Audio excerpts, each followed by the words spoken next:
হরে কৃষ্ণ সকলকে। আমি বৃন্দা আপনাদের শ্রী চরণে আমার কোটি কোটি প্রণাম জানাই।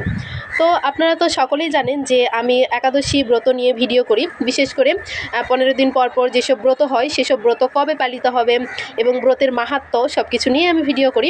তো যাজ্ঞে পুত্রদা একাদশী ব্রত নিয়েও আমি মাহাত্ম্য ভিডিও দিয়েছিলাম এবং বলেছিলাম যে 31শে ডিসেম্বর পুত্রদা একাদশী ব্রত পালিত হবে। তো নানান জনের নানান কথা, অনেকেই তো বাজে কমেন্টে আমার কমেন্ট বক্স একদম ভরে গিয়েছে যে একাদশী ব্রত 30 তারিখে, আপনি কেন বললেন 31 তারিখে ব্রত।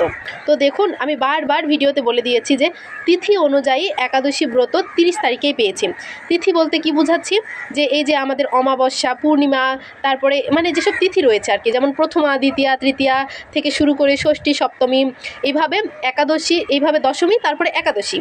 তো তিথি অনুযায়ী যে একাদশী তিথিটা, সেটা হচ্ছে 30 তারিখে ছিল।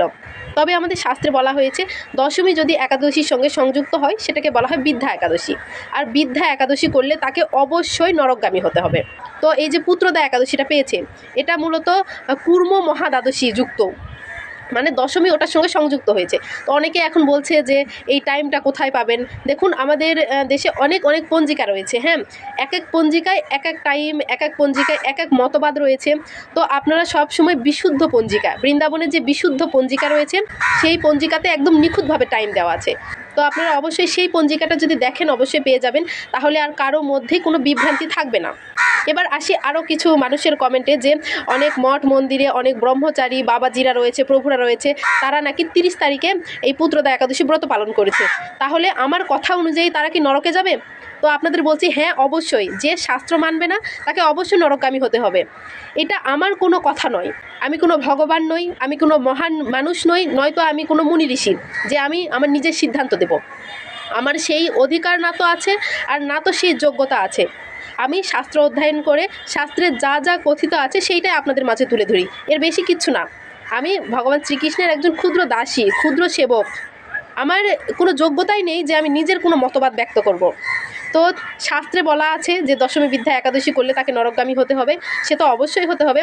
আর এবার আসি যে দশমী বিদ্যা একাদশীর কতটা ভয়ানক প্রভাব। আমরা মহাভারতের গান্ধারীর কথা তো আমরা সকলেই জানি, তাই না? গান্ধারী শতপুত্র নিহত হয়েছে কেন জানেন? গান্ধারী এই দশমী বিদ্যা একাদশী ব্রত পালন করেছিল। তো এখন আপনারা কবে ব্রত পালন করবেন কি সেটা অবশ্যই আপনাদের ব্যাপার। যারা 30 তারিখে ব্রত পালন করেছেন, আমি আর কি আর বলবো, শাস্ত্রই তাদের বলে দেবে। আপনারা যদি শাস্ত্র দেখেন সেখানেই পেয়ে যাবেন। আর এই যে আপনারা বারবার আমাকে বলছেন যে আমি নাকি মহান ভক্ত হয়েছি, মহান সাধু হয়েছি, যে যারা ব্রহ্মচারী আছেন তারা 30 তারিখে ব্রত পালন করেছেন তারা সকলে নরকে যাবে আর আমি একাই স্বর্গে যাব। দেখুন, আমি এমনটা কখনোই কিছু বলিনি। বাড়িয়ে বাড়িয়ে আমার সম্পর্কে দয়া করে কিছু বলবেন না, যেটা শাস্ত্রে আছে সেটাই আমি আপনাদের বলেছি। আর এই যে আপনারা বললেন যে যেসব বাবাজিরা রয়েছে 30 তারিখে ব্রত পালন করেছে, তারা যদি শাস্ত্র না মানে অবশ্যই তাদেরকে নরকে যেতেই হবে। এটা আমার কথা না, এটা শাস্ত্রের কথা। তো আশা করি আমি আপনাদের সকলকে বোঝাতে পেরেছি। তো সকলকে আবারও পুত্রদা একাদশী ব্রতে কৃষ্ণ প্রীতি ও শুভেচ্ছা।